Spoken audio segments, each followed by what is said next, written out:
सरस्वती शिक्षा समिति पाली द्वारा संचालित ऑनलाइन कक्षा में आप सभी भैया बहनों का, अभिभावकों का हार्दिक स्वागत, अभिनंदन।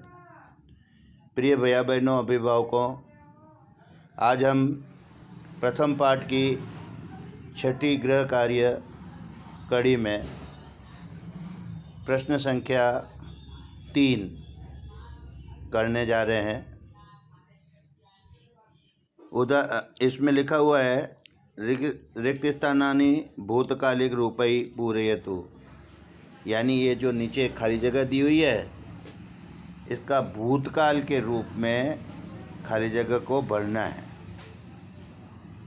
ठीक है, जैसे इसमें बालकः उदाहरण दिया हुआ है, बालका मंदिरम, फिर रिक्त स्थान दिया हुआ है, कोष्ठक में गम।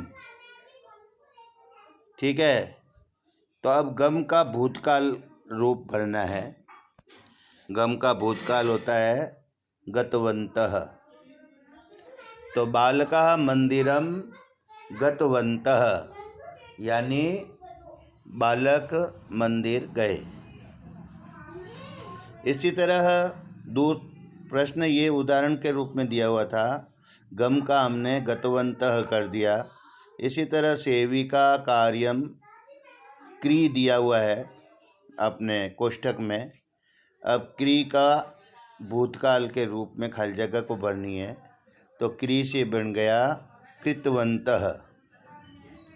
इसी तरह सेवकः पात्रम, कोष्ठक में दिया हुआ है प्रक्षाल, क्रिया का रूप है प्रक्षाल, तो इस प्रक्षाल का भूतकाल होगा प्रक्षालितवन्तः। इसी तरह छात्रा प्रश्नम, कोष्ठक में दिया हुआ है पृच्छ, पृच्छ का भूतकाल होगा पृच्छवन्तः। चौथा प्रश्न है धनिकः, धनम, कोष्ठक में दिया हुआ है दा, इसमें धातु रूप दा है, दा का भूतकालिक रूप होगा दत्तवन्तः। बालिका पत्रम, कोष्ठक में दिया हुआ है प्रेष, प्रेष जो धातु रूप है उसका भूतकालिक स्त्रीलिंग रूप लिखना है। तो बालिका स्त्री है, तो इसमें खाली जगह में भी प्रेषितवत्यः स्त्रीलिंग भरा जाएगा भूतकालिक। इसी तरह सैनिकः देशम, अब यहाँ कोष्ठक में दिया हुआ है रक्ष,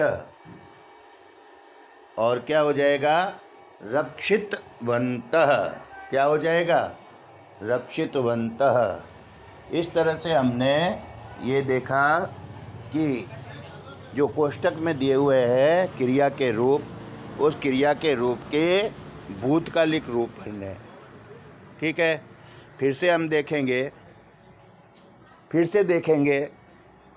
गम का हो गया गतवन्तः, क्री का हो गया कृतवन्तः, प्रक्षाल का हो गया प्रक्षालितवन्तः, पृच्छ का पृच्छवन्तः, दा का दत्तवन्तः, और प्रेष का प्रेषितवत्य, और रक्ष का हो गया रक्षितवन्तः।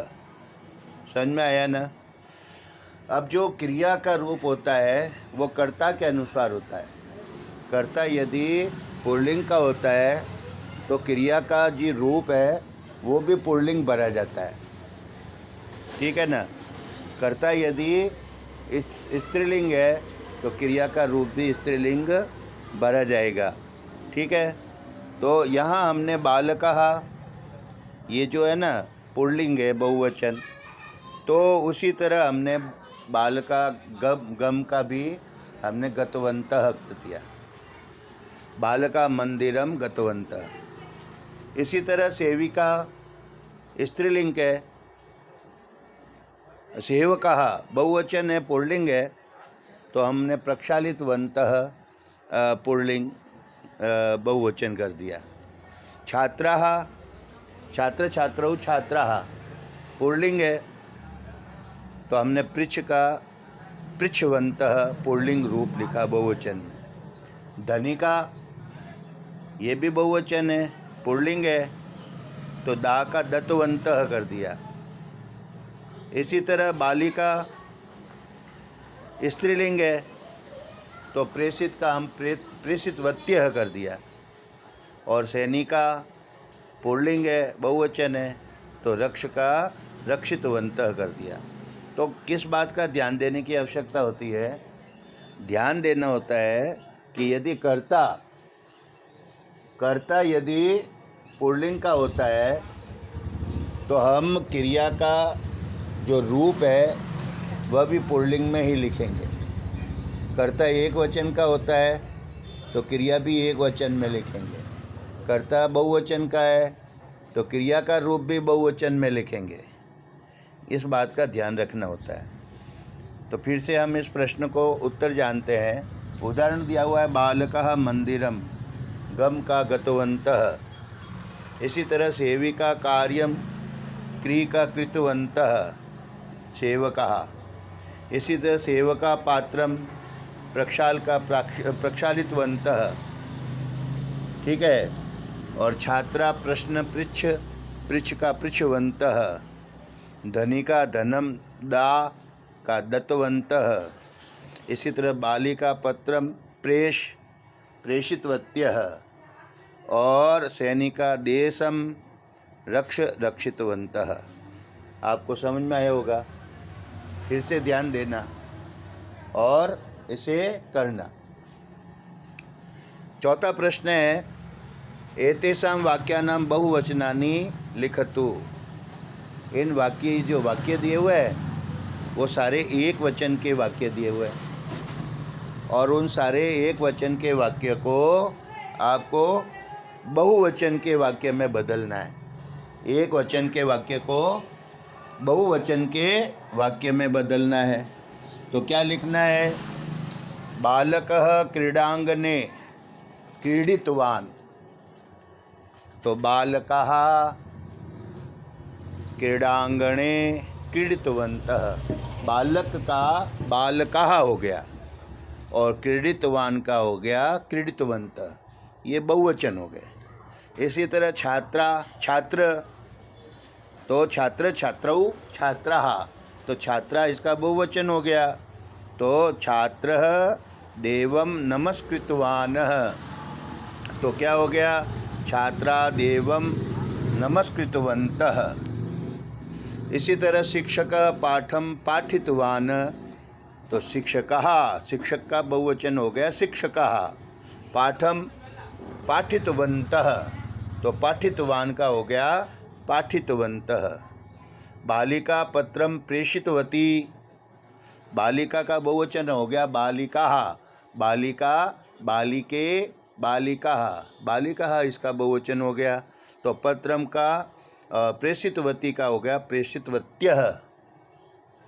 इसी तरह शिक्षिका लेखनीम दत्तवती, शिक्षिका का बहुवचन हो गया शिक्षिकाः। शिक्षिकाः लेखनीम दत्तवत्यः। ठीक है। अहम वयम, अहम आवाम वयम, तो अहम का बहुवचन हो गया वयम। ठीक है। वयम, तो अहम सरस्वती वंदनाम कृतवानः, तो वयम सरस्वती वंदनाम कृतवन्तः। अहम का हो गया वयम, कृतवान का हो गया कृतवन्तः। इस तरह से ये वाक्य बहुवचन हो गया। अहम अहम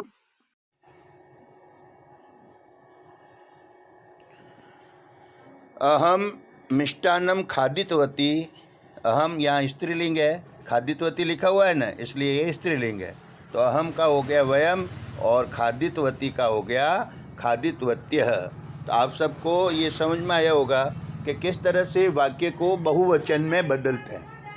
किस तरह से वाक्य को बहुवचन में बदलते हैं। बालकः का कर दिया, जैसे उदाहरण में बताया था, बालकः का हो गया बालकः, क्रीडितवान का हो गया क्रीडितवन्तः। ये बहुवचन हो गया। तो बालकः क्रीडांगने क्रीडितवन्तः एक वचन का वाक्य है। बालकः क्रीडांगने क्रीडितवान, बालकः क्रीडांगणे क्रीडितवन्तः।